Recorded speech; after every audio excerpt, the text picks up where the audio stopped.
Thank you, Chairman and Committee, for having me today. My name's Katherine Hartley from Coeur d'Alene, and I'm an attorney for Pacific Justice Institute, and we specialize in First Amendment issues and including religious freedom.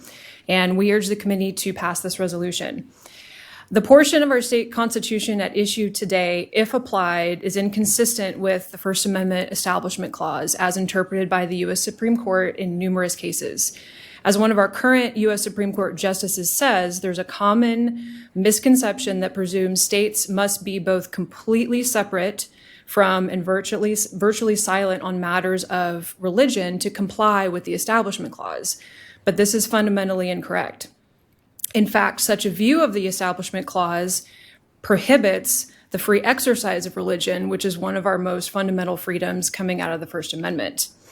When government entities operate under a misguided belief that there must be strict separation of government and religion, this communicates a message that disfavors religion, and the First Amendment doesn't allow this. Another way to say this is when the state conditions a benefit on whether or not a person or an entity is religious, it is unconstitutional. But the portion of our Constitution at issue makes this very condition. The state is supposed to be neutral on the issue of religion, and this is not neutral. This is hostile towards religion of all kinds and singles out the religious for disfavored treatment. As an example, the Supreme Court recently declared more than once that where a state made appropriations for educational purposes, the state could not discriminate against parents who chose to use those funds for religious purposes. Doing so would be a significant hindrance on the free exercise of religion. Instead, we must have neutrality in the law. The court has also been very clear that the First Amendment supersedes even more restrictive state laws and constitutions, such as in ours. Katherine, you've run out of time, so I'll need you to wrap it up. Okay. Repealing this portion of our Constitution would be consistent with these recent Supreme Court decisions and importantly remove religious hostility from our Constitution. And for these reasons, I urge the committee to pass this resolution. Thank you. Thank you, Katherine. Are there questions for Katherine? Representative Barbieri. Thank you, Mr. Chairman. Katherine, I'm curious what your legal perspective would be that if this provision was passed by the electorate, would that result in equal distribution of public funds to Satanists and other what we might call fringe religious beliefs or organizations? Just to be careful, let's not label any one religion fringe or not fringe. Fringe or not fringe. Because we're not going to label things whatever fringe. your particular flavor of religion is, someone might think it's fringe. This is the point, I think, Mr. Chairman. Can you rephrase that question? Yes. I'm just curious about the distribution of public funds to religious organizations. Some may be disfavored by the populace, maybe not disfavored, but the point is, what are we looking at here in terms of the distribution of public funds and the so-called equality of that distribution? Katherine?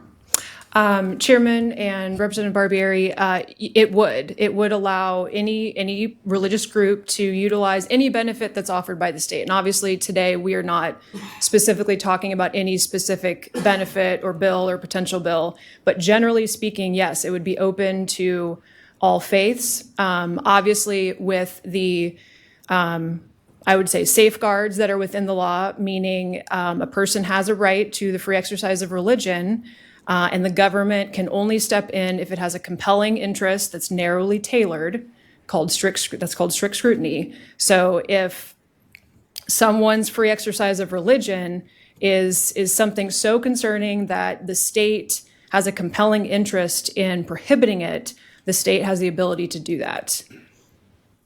Does that answer your question? Good. Okay. Further Representative Allgood. Good morning.